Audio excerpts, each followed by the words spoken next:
I'm 47, and my wife, Amy, is 45. We've been married for 22 years and have 3 kids, a 20-year-old son and 2 daughters, 18 and 16. Back on September 11, 2001, Amy had plans to meet up with a guy she'd connected with online. They'd been texting and exchanging photos for months. At that point, we'd only been married for 2 years, and our son hadn't even celebrated his first birthday yet. What stopped her wasn't second thoughts. It was the terrorist attacks. Her uncle worked on the 84th floor of the South Tower, and it was almost certain he died on impact.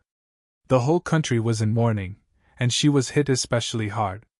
I tried to be there for her, offered comfort, held her through the tears. Then, between sobs, she confessed everything. She told me about her plan to meet this man and showed me messages to prove that it hadn't gotten physical, just emotional. I'd had a gut feeling something was off before, but never in a million years did I think she was capable of having an emotional affair. I was stunned. Amy grew up super sheltered. Her parents didn't let her party, drink, or even date. She always felt like she missed out on that part of life. When we got together, she told me I was her first. I believed her. But after she came clean that day, that belief started to crack. I couldn't help but wonder, if she'd already crossed this line, what else was she keeping from me? Honestly, if it weren't for Osama bin Laden and the horror of that day, she might have gone through with it, and I would have never known. The fact that she came forward on her own, without me catching her, played a big part in my decision to forgive her. I saw no signs that things had turned physical, and she seemed genuinely remorseful. She even agreed to go to counseling, which helped us begin the long road toward healing. But man, that experience wrecked me. Even though she backed out, the betrayal still stung deep. Over time, the pain dulled, faded into a memory. But trust? That never fully came back. I always compared it to a piece of paper. Once it's crumpled, you can smooth it out, but it'll never be perfectly flat again. Even as we reconciled, I found myself double-checking things, quietly verifying just to be sure. She passed those checks, and slowly things smoothed over. But perfect? No. Not anymore. Then, almost 2 decades later, on October 14, 2019, with 2 more amazing kids and years of life between us, I got that same awful gut feeling. And God, I hate those feelings. That Monday started with Amy arguing with our 18-year-old daughter. Later that day, I made our daughter laugh, but Amy, still clearly upset, stormed out of the house. She turned off her location sharing, something she'd never done before. That tiny act set off alarms in my head. The trust that had never fully healed needed reassurance, and I couldn't shake the feeling that something was up. I tried to check her phone, her computer, anything that might offer some clarity. The next day, we had an appointment at the post office to get our youngest a passport. Amy was distant, distracted, glued to her phone. I made a mental note to check that out later.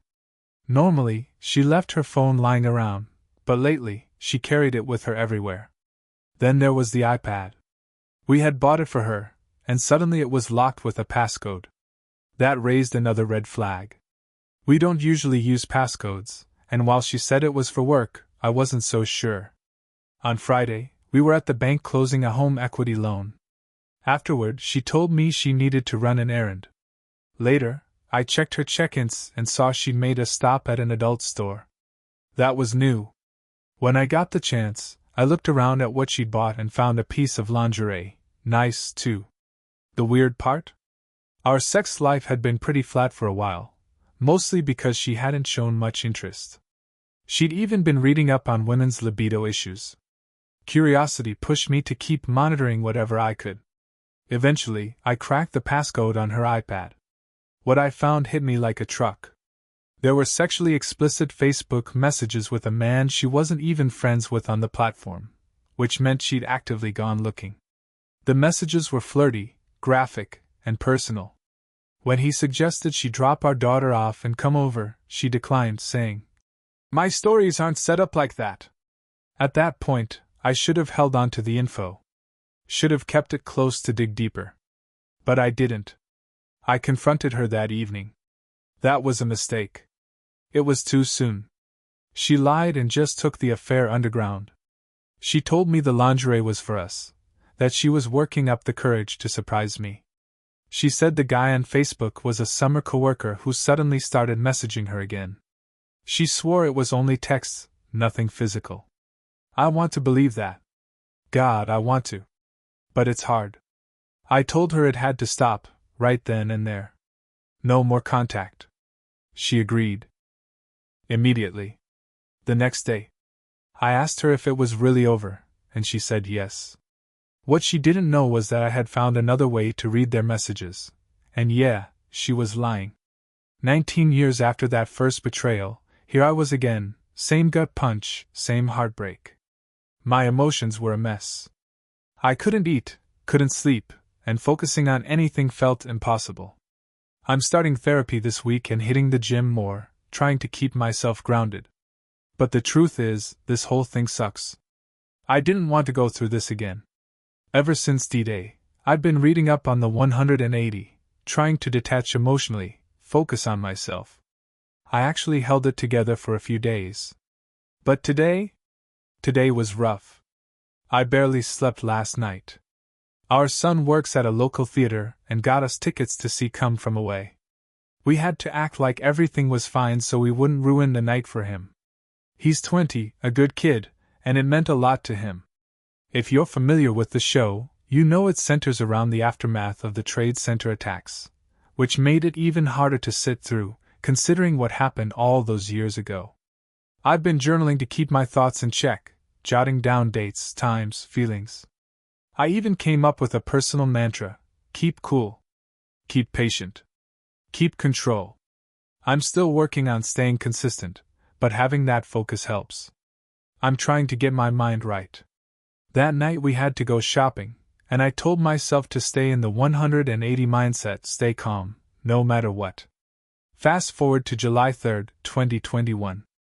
My digging paid off. I found out she'd been messaging other men again, this time through her job at a summer school program. Amy works as a teacher's aide, and apparently, her new friend was the gym teacher there. He's 32. She's 47. I guess that makes her a cougar now. Turns out, he works at a different school altogether, not even in the same district. They met during summer school, which brings in staff from multiple districts.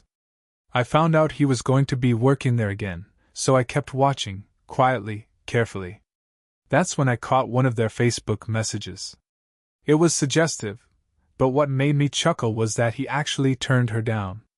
From what I can tell, he sees her as a friend, nothing more. I think he doesn't want to get involved. Honestly, I don't blame him. She's 15 years older and in a messy situation. I'm not done yet, but I can see the finish line. Given how huge this is for my life, I want to be absolutely sure before I make a move. I'm setting up my own Intel network, voice-activated recorders, GPS tracking, passcode surveillance, the whole deal. I want undeniable proof before I pull the trigger. I've also been researching divorce laws in my state and taking notes. I plan to meet with some attorneys soon. A few of my buddies have gone through divorces recently, so I'll be reaching out to them for advice too. One of the hardest things I've ever done was collecting DNA samples from our kids, just to confirm they're mine. I don't know why I needed that peace of mind, but I did. No matter what the results are, I'll always love them unconditionally. That's never in question. As for why I haven't acted yet, I keep flipping back and forth. Some days I'm certain we're done. Others, I wonder if maybe there's still something left to save. It hasn't hit me hard enough yet, I guess. Not in the face. And until it does, I just wait. I also worry about the kids. Even though they're older now, I don't want to drag them through a nasty split unless the evidence is clear-cut. Part of me, the darker part, almost takes a twisted comfort in hearing her complain on the voice recorder. She's upset that he unfriended a bunch of people recently. Yeah, I checked that too. She's not thrilled about it. Here's the thing, she's been spiraling for a while now. What I've been calling a midlife crisis. Over the past year, everything's been piling on. Her mom passed away last November, and we're actually having the funeral tomorrow. 2 days after her mom died, we lost my dad. Then over the next 3 weeks, we lost 2 more family members. Then Christmas hit like a freight train. We've been hit with so much grief, and I can see how it's breaking her down. Deep down, I've wondered, is this all just a response to the trauma? Maybe I should wait, give some space between all this loss and the wreckage of a divorce. Maybe I can hold out a little longer, for the kids and for our families. We've been together 26 years. That's a lifetime. And the love I had for her, it was deep. Real. I can't pretend otherwise. So here's the plan. This week, I'm meeting with divorce attorneys. We've got a birthday party for our daughter next Sunday, and after that, I'm going to confront Amy. I don't know yet what I'm going to say, but I'll let her know I've talked to a lawyer, and I'm ready to move forward. Truth is, part of me hopes she has a wake-up call. But I can't stay in this marriage after collecting undeniable proof of her cheating. On February 11, 2022, I planted a voice-activated recorder in her car. Listening to the recordings messed me up. So, I made a plan for how to deal with the aftermath. Can't sleep? Use melatonin and some PM meds.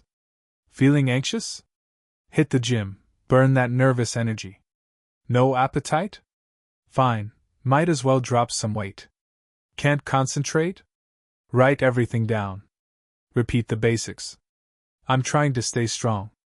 I'd forgotten all about night sweats until they hit me out of nowhere, and once they did, I started keeping towels and a change of clothes nearby, just in case. There was a strange sense of relief in knowing that soon, there'd be no more spying, no more walking on eggshells. Before I confronted Amy, she acted like everything in our life was just peachy. For the last few months, she was overly sweet, unusually tolerant. Stuff that used to annoy her didn't seem to faze her anymore. At first, I thought maybe she was just finally happy again. But then it started to nag at me. Something felt off. Around that time, her dad sent her a box of her late mom's belongings to go through. She got really emotional about it, but I couldn't find it in me to feel anything. No sympathy. No sorrow. I was numb to her grief. Then came the confrontation. She kept pressing me. What's wrong? Talk to me. Tell me what's bothering you. I didn't say much. I just said his name, and added, I know. She froze, got flustered, and stormed out of the house. And honestly, that was the last time I felt like I needed to worry about her. I didn't feel that anxious edge around her anymore, like I had to tiptoe through our conversations or go above and beyond just to keep the peace. Before all that, things between us were getting weirdly good. Almost too good. She was being overly nice. At first, I chalked it up to her trying to repair things, but my gut told me otherwise. So yeah, I went back into marriage detective mode. I installed a voice-activated recorder in her car. Hooked up the GPS again. First try, first hit. The recording had 2 calls. The first was with him, as she was driving to meet him. They ended up in a church parking lot, of all places, and she got into his car. They were in there for about 40 minutes. Thankfully, I didn't have to listen to what happened inside, but I can guess. The second call was to her friend, her emotional-sounding board who lives halfway across the country. If the first call hadn't been enough to confirm everything, that second one sealed the deal.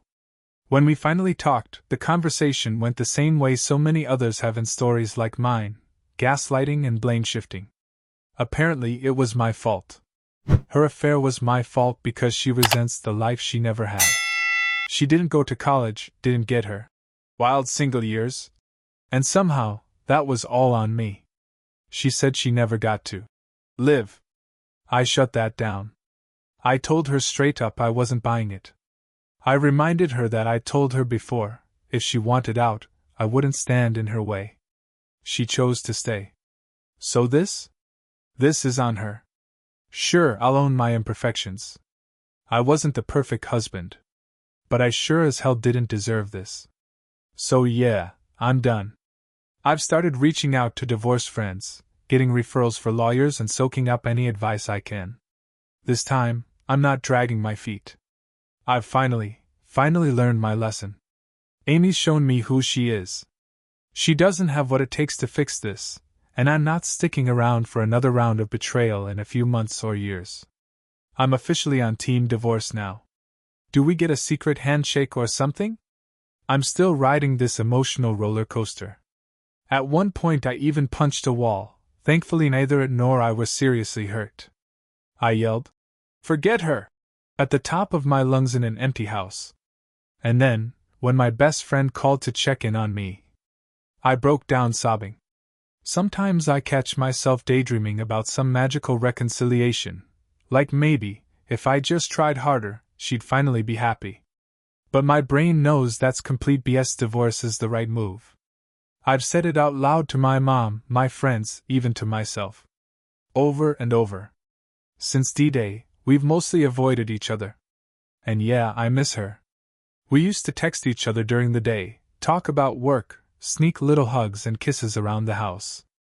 All of that's gone. She sleeps on the couch now instead of in our bed. One of the smallest joys of my day used to be waking her up in the morning, rolling over, rubbing her back or arm, whispering, "Hey honey, it's that time."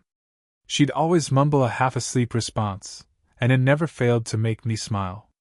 That's gone now too. She hasn't moved out. We haven't separated yet. But I know what I have to do, even if it's going to hurt like hell. Is there light at the end of this long, dark tunnel? God, I hope so. Our kids have had some incredible opportunities, traveling with their music group, experiencing things most kids don't. She's jealous of that. She's said it out loud. But you know what? I didn't get those experiences either. I'm not jealous, I'm proud. I want more for them than I ever had. I've been in a pretty well-known local band for the past 20 years. We've played some great events, built a solid following. She resents that too. Dismisses the countless hours of practice and hustle it took to get there. I can't count how many times Amy shared stories about people she ran into who had heard of my band or followed us. It was like she got a kick out of being married to one of the guys in the band. Once, she even struck up a conversation at the doctor's office with someone who was talking about the gig we had that night. She'd tell me stories like that all the time, like she was proud by association. But then she'd turn around and complain about being left home with the kids while I was out playing shows. Yeah, I was having fun. Performing live music is a rush, no doubt about it. But it was work too. Balancing bar owners, set times, reading the crowd, it was a hustle. And don't forget, I was also waking up at 5 a.m. every day for my full-time job. Those double-duty days, working all day, gigging all night, getting home at 2 a.m., they were brutal. Fun? Sure. But mostly exhausting. And we needed the money. Especially for that custom-built house she wanted so badly. Quitting the band just wasn't an option back then. She had a job too, but I made almost as much just from the gigs as she did from her day job. That always seemed to bother her. Add in the fact that my real job paid 3 to 4 times what hers did, and yeah, I think she resented that too. I worked hard to give our family a good life. I thought that's what I was supposed to do. I gave everything I had to be a good husband and father. And what I got in return was resentment. That old saying. When someone shows you who they really are, believe them the first time. Yeah. That one stings. Took me too long to really see who I married.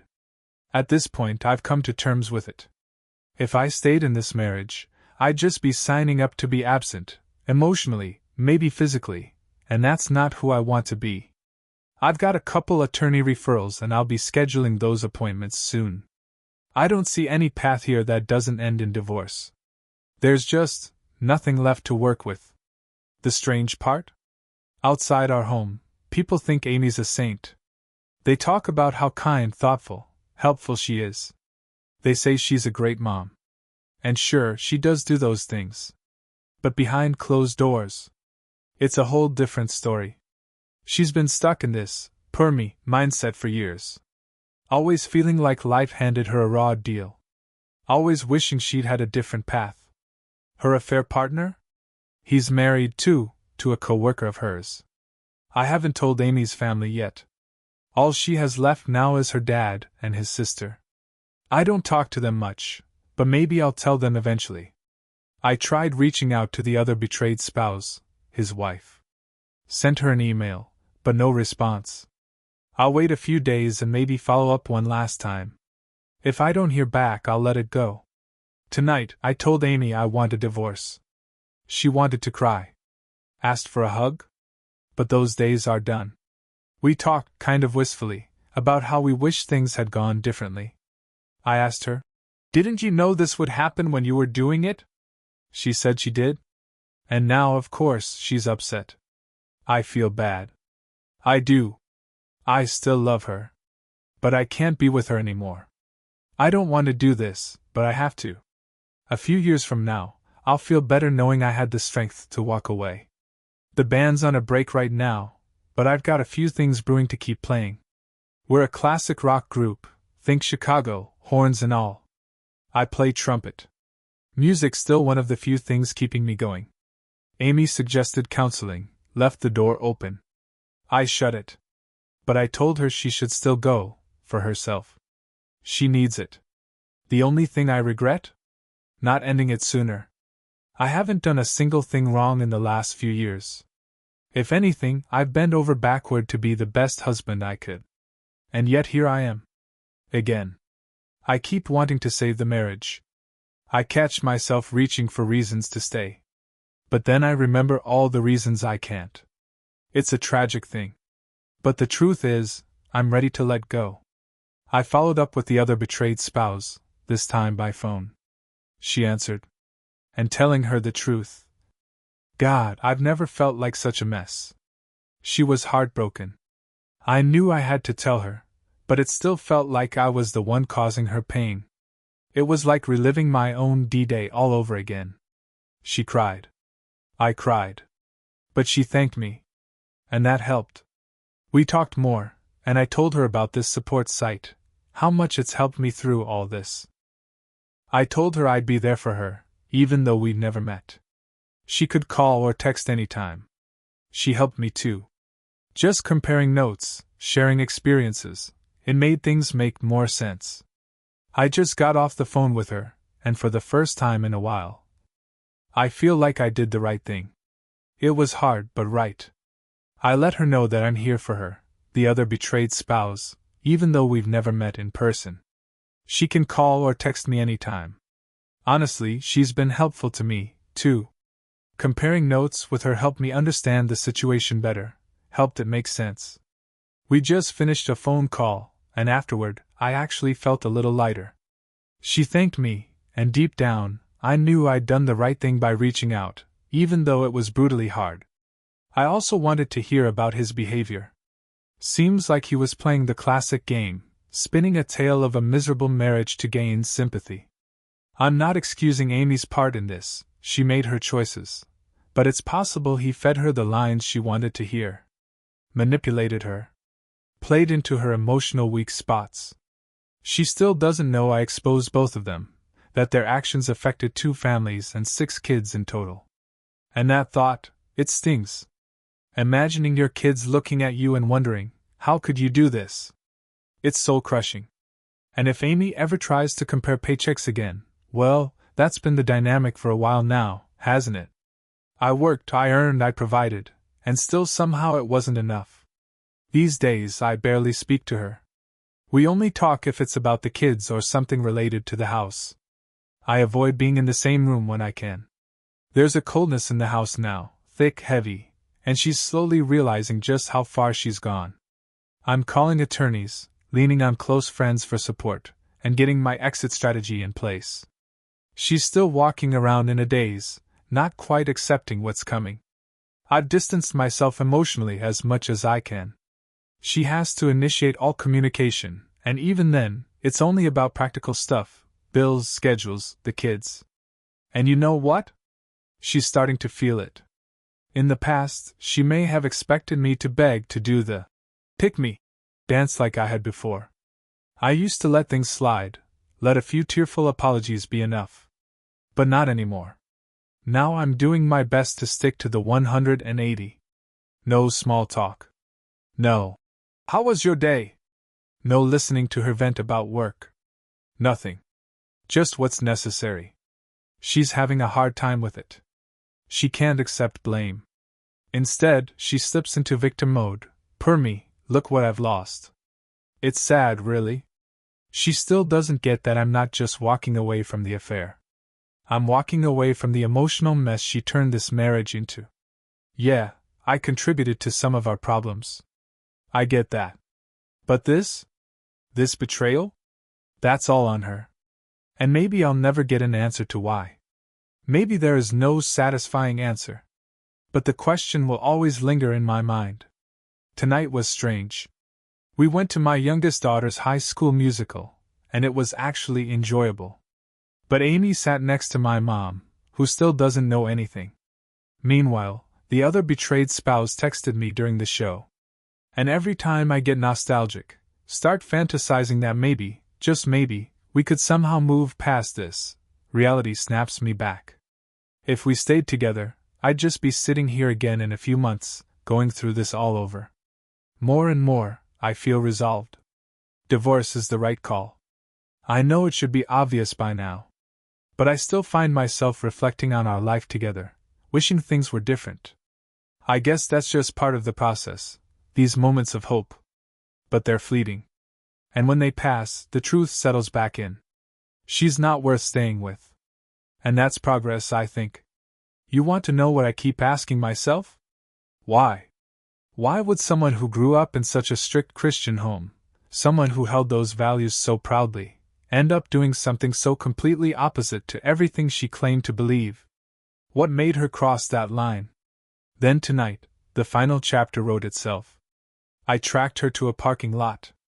She'd been sitting there a while, then left for a store, came back, and sat again. Something felt off. I knew. I just knew. So I went to check. Sure enough, her car was parked right next to his. I called his wife. We've been talking for a few days now, and she encouraged me to say hi. Maybe grab a picture. So I did. Then I called Amy and told her not to come home tonight. She called back later sobbing, apologizing, begging. I told her she could come grab a few things and then leave, give us both some space. So now, all the questions are answered. The story has been told. The next chapter begins. But not so fast. The DNA test results, the ones I ordered months ago for peace of mind, were still sitting in the mail bin where we all collect our stuff. I'd forgotten about them. Didn't think much of it, honestly. I assumed all 3 kids were mine. Why wouldn't they be? But I was wrong. My first son, he isn't mine. I felt like the floor dropped out from under me. She must have been cheating on me during the earliest years of our marriage. When I thought we were building something strong. When I believed she loved me. I'm shattered. There's no other word for it. My heart is in pieces. Now I have to figure out how, and when, to tell my children. Because I refuse to lie to them. I will not live with secrets. I told my son last night. There were a lot of hugs. A lot of tears. He's 20 now, grown, strong, steady, and even though I recently found out I'm not his biological father, he's still my son. I raised him. I've been his dad every step of the way, and that will never change. Amy was still out of the house, ever since I caught her with her affair partner, in his car, no less. She hasn't been back since. My son took it like a man, like the man any father would be proud to raise. He said he wasn't ready to talk to his mom about it yet, and I respected that. Later that night I called Amy. Told her everything. About the DNA. About the conversation with our son. All she did was cry. Over and over, she apologized. Said she wanted to come home. I told her I didn't think that was a good idea, not now, maybe not ever. That she should stay wherever she was for the foreseeable future. And truthfully? I feel okay. Better than I expected. DNA or not, he's still my son. That will never change. In fact, I've never felt closer to my kids. I tell them I love them every single day. That connection, it's become my lifeline. I'm more relaxed now. The storm has passed. The lies have stopped. The worrying is gone. We're not fully healed, not yet, but for the first time in a long while, we're at peace. We'll still have tough days ahead. There'll be more tears, more conversations, more things to unpack. But the path forward feels clearer now. There's a way out of this mess, and I finally see it. We're going to be okay.